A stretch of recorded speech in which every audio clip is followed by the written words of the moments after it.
Hello all you freedom-loving people. Trump and Hegseth got the military all fired up when they explained the new anti-woke policies, and a deal was struck with Pfizer to reduce drug prices. And so far the Senate has not come to a consensus, so the government may shut down at midnight. Okay, let's get into it. Today was a busy day for the Trump administration. The day started with a meeting where President Trump and Secretary of War Pete Hegseth addressed hundreds of generals, admirals, and senior enlisted troops at the Marine Corps base in Quantico, Virginia. The meeting was to outline how they plan to reshape the military and reform its policies. During his remarks, Hegseth emphasized a shift in military culture that eschews falling fitness and grooming standards and so-called woke cultural agendas. The new War Department golden rule is this: do unto your unit as you would have done unto your own child's unit. Would you want him serving with fat or unfit or undertrained troops? Or alongside people who can't meet basic standards? Or in a unit where standards were lowered so certain types of troops could make it in? In a unit where leaders were promoted for reasons other than merit, performance, and warfighting? The answer is not just no, it's hell no. Hegseth announced that he had directed that all troops in combat roles would have to meet the highest male standards, and Hegseth directed that the Department of War would no longer make exceptions to grooming standards across the military branches. More beards, long hair, superficial individual expression. We're going to cut our hair, shave our beards, and adhere to standards. Because it's like the broken windows theory of policing. It's like when you let the small stuff go, the big stuff eventually goes. So you have to address the small stuff. This is on duty, in the field, and in the rear. If you want a beard, you can join Special Forces. If not, then shave. Hegseth also pointed out plans to reform the department's Inspector General and its equal opportunity policies. Hegseth calls this plan a no more walking on eggshells policy. And he said that the era of politically correct leadership is over and that those who don't agree with his approach should resign. And we lost our way. We became the woke department, but not anymore. If the Secretary of War can do regular, hard PT, so can every member of our joint force. Frankly, it's tiring to look out at combat formations, or really any formation, and see fat troops. Likewise, it's completely unacceptable to see fat generals and admirals in the halls of the Pentagon and leading commands around the country and the world. It's a bad look. It is bad, and it's not who we are. So whether you're an airborne ranger or a chairborne ranger, a brand new private or a 4-star general, you need to meet the height and weight standards and pass your PT test. And as the chairman said, yes, there is no PT test. But today, at my direction, every member of the joint force at every rank is required to take a PT test twice a year, as well as meet height and weight requirements twice a year, every year of service. Also today, at my direction, every warrior across our joint force is required to do PT every duty day. Should be common sense. I mean, most units do that already. But if the words I'm speaking today are making your heart sink, then you should do the honorable thing and resign. And during his remarks, President Trump pointed to stronger recruiting and retention, higher defense spending, and plans for developing new weapons systems and capabilities. These new systems include the F-47 stealth fighter and an overhauled missile defense network. We're investing tens of billions of dollars in modernizing our nuclear deterrence capabilities like never before. And we've begun construction on what we call the Golden Dome missile defense shield. It'll be the most sophisticated in the world. President Trump also announced that the Navy intends to build 19 new warships in the coming year. From tariffs, $31 billion. That's enough to buy a lot of battleships, Admiral, to use an old term. I think we should maybe start thinking about battleships, by the way. You know, we have a Secretary of the Navy, he came to me, because I look at the Iowa out in California, and I look at different ships, the old pictures. I used to watch Victory at Sea. I love Victory at Sea. Look at these admirals. It's got to be your all-time favorite, in black and white. And I look at those ships. They came with the destroyers alongside of them, and man, nothing was going to stop. They were 20 deep, and they were in a straight line, and there was nothing going to stop them. And we actually talk about, those ships. Some people would say, no, that's old technology. I don't know. I don't think it's old technology when you look at those guns, but it's something we're actually considering, the concept of battleship. President Trump pointed to troop mobilizations to guard federal facilities in LA and DC, and he said that more are coming for cities like Chicago and Portland. And it's really a very important mission. And I told Pete we should use some of these dangerous cities as training grounds for our military, National Guard, but military, because we're going into Chicago very soon. Today's meeting was part of a broader trend of cultural, policy, and leadership changes across the military. In the coming months, we'll be making even more historic announcements to fully embrace the identity of the Department of War. I love the name. I think it's so great. I think it stops wars. The Department of War is going to stop wars. Later, President Trump held a meeting at the Oval Office with health department officials where he announced a deal with Pfizer. President Trump said that the plan will save taxpayers and consumers hundreds of millions of dollars every year. Under the new deal, Pfizer agreed to offer some of its drugs to consumers at reduced prices. Pfizer was the first manufacturer to reach an agreement. Pfizer said that it would offer drugs at savings of up to 85% off with an average of 50% off. President Trump also announced a new government-run website where people can order drugs. The discounted drugs will be available on the website that is called Trump RX. The website will offer drugs at prices 80% lower than the prices at which they're available today. Talking with reporters at the White House, President Trump also mentioned a deal is pending with Harvard University.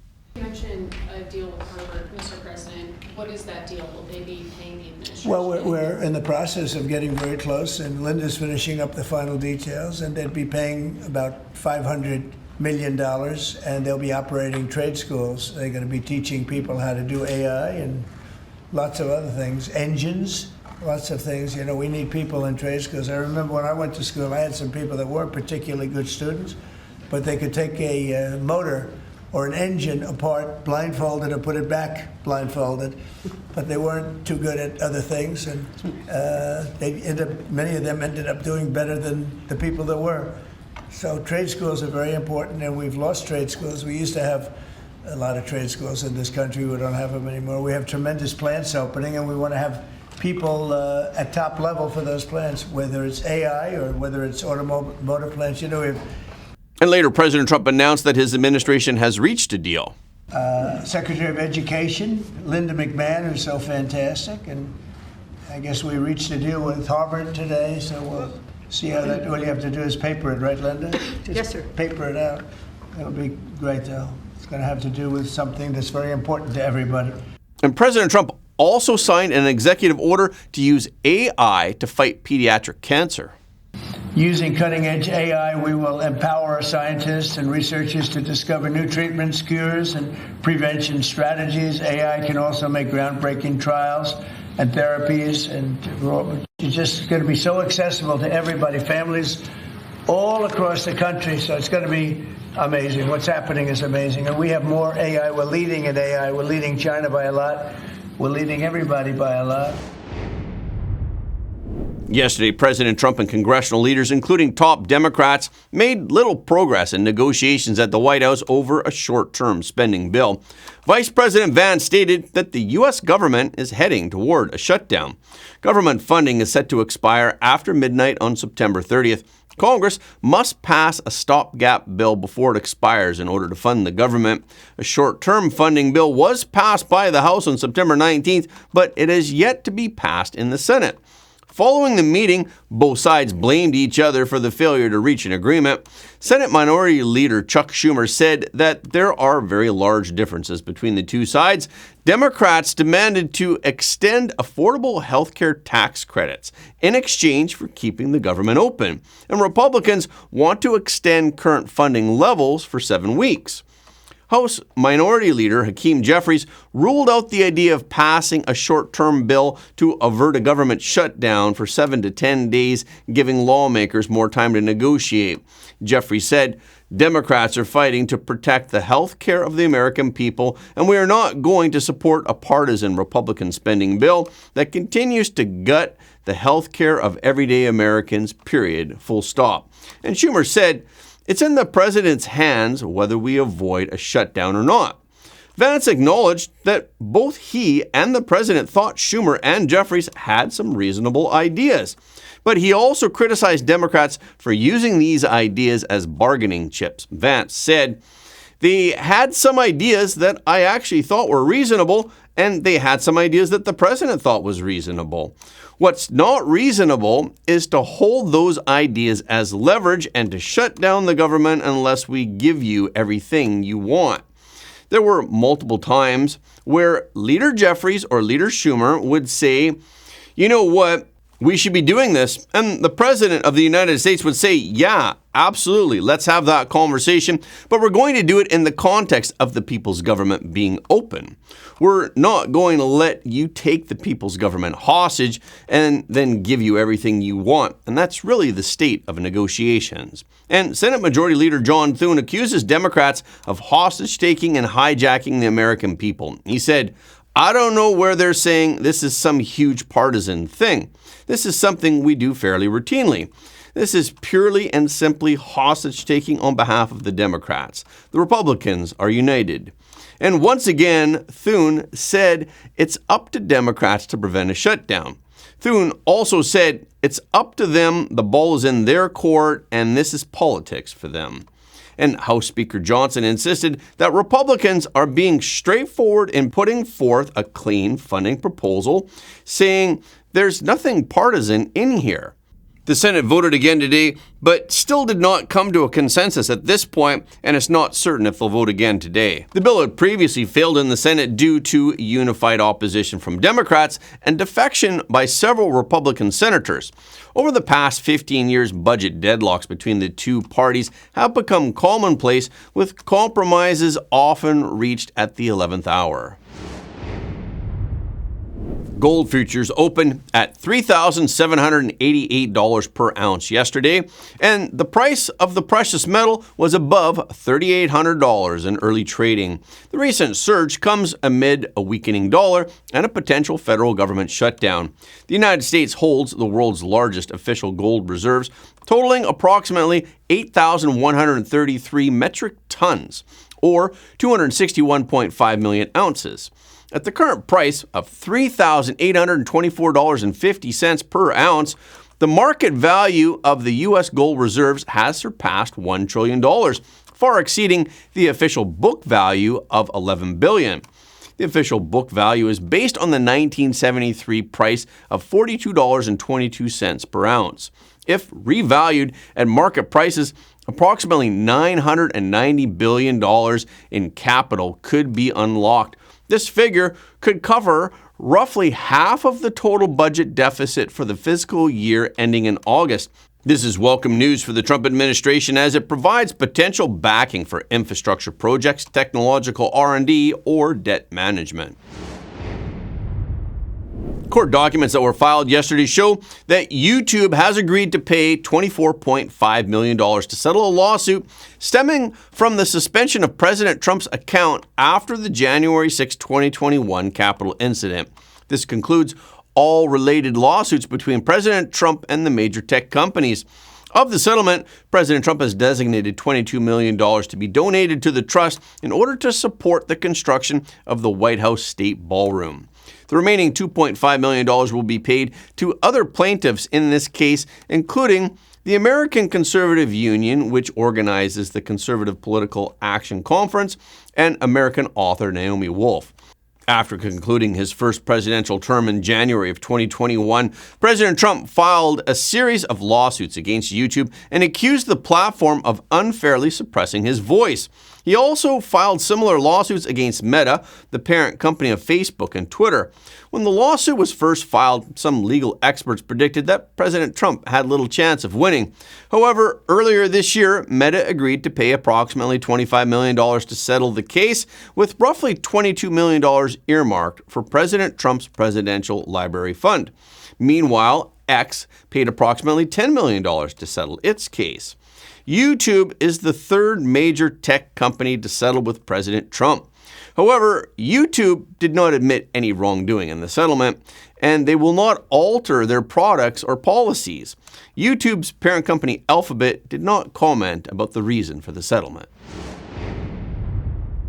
Yesterday, U.S. auto parts manufacturer First Brands filed for bankruptcy protection, disclosing debts exceeding $10 billion. The company's financial condition deteriorated rapidly in recent weeks, shocking its investors. First Brands stated in its announcement that over the past several years, a series of acquisitions had led to substantial debt, placing the company in a difficult position.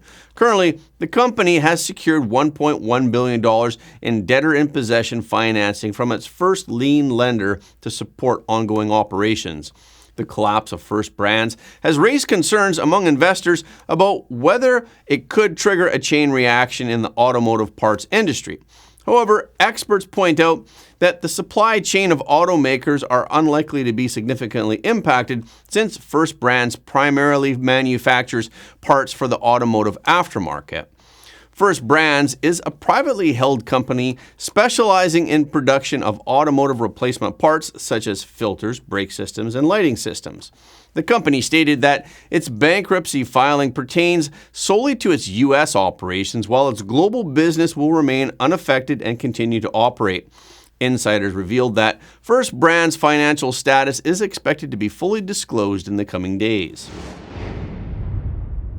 Molly Englehart, a regenerative farmer and rancher, recently published an article revealing a vulnerability that the United States faces in its trade war with the Chinese Communist Party, which is soybeans. In the United States, soybeans are found in nearly all foods. They are present in animal feed, cooking oils, fillers, and an astonishing array of processed foods. Soybeans are also America's leading agricultural product. Soybeans themselves are not the problem. The issue is whether farmers who grow soybeans can make a decent living, which depends on whether the Chinese Communist Party purchases American soybeans. Englehart wrote, "Here's the truth most people do not realize. China is the soybean market. It buys about 60% of all soybeans traded worldwide, more than 100 million tons per year. Even if the United States captured every other soybean buyer in the world, it would not equal 40% of China's appetite. That is how dominant it is."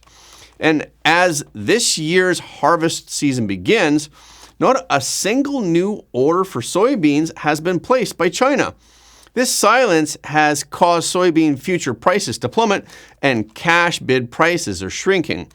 The article also says, China can afford to wait. It has stockpiled soya at record levels, giving it the luxury of deciding when and if to buy. U.S. farmers do not have that option. We are leveraged to the hilt. Most families take on debt all year long and then pay it off in one lump sum at harvest. If the price collapses, there's no cushion. Englehart traced the cause of this predicament back to the Green Revolution. She wrote, "After the Green Revolution, we abandoned the way our grandparents farmed with rotating crops, integrated livestock, and multiple income streams on one piece of land. Instead, we bought into the go big or get out model. Whole landscapes that once grew diverse crops and supported families have been plowed under and replaced with endless rows of monocrops. One of the biggest of these is soybeans. And the situation is even worse. Even if the Chinese Communist Party, the CCP, refuses to place orders for soybeans, the United States continues to purchase the agricultural chemicals from the CCP. The author pointed out by saying, our fields are hooked on seeds and sprays tied to foreign companies, sometimes the very same companies producing pharmaceuticals. They sell us the chemicals that weaken our soils and bodies and then sell us the pills to treat the consequences. We have made ourselves dependent on China not only for the consumption of our products, but also for the purchase of the inputs we need to grow them. For a major country, agriculture is a critical issue that concerns the fate of the United States, yet the media rarely turns its attention to agriculture. The author pointed out the challenges facing American agriculture. She wrote, Between 2017 and 2022, the United States lost almost 142,000 farms. In Texas alone, more than 17,000 disappeared during the same window, and more than 1.6 million acres of farmland vanished. In 2024, Texas lost 4,000 farms in just 12 months. At the same time, the U.S. cattle herd has shrunk to its lowest level since the 1940s. We now rely on importing meat from South America and elsewhere just to meet the demand. Over the past century, the United States has been powerful, but some say this has fostered a sense of arrogance. The author also wrote, "We have been arrogant, pretending that endless monocrops are sustainable and that foreign markets will always be there. We have been blind, ignoring the fact that relying on China to both buy our crops and supply our inputs leaves us dangerously exposed." So, in order for us to truly win the war against the Chinese Communist Party, the United States must fundamentally re-examine its way of life and make adjustments. The current monoculture agricultural system in the United States is fragile and lacks resilience. The article concluded by saying, "This fragile system is crushing farmers, erasing rural communities, and leaving our nation dependent on foreign powers to consume our products and supply our inputs at the very moment when we have become a net importer of food." Resilience is not optional, it's survival. And that's a wrap for this episode. Thank you so much for your support of Front Page. Please remember to leave a comment below the video. This is really helping us to be seen all around the world. The more people who watch Front Page, the more freedom-loving people the world will have. And please hit the like button and hit the notification bell after subscribing. And please share this video with your friends and family because everybody deserves to know the truth.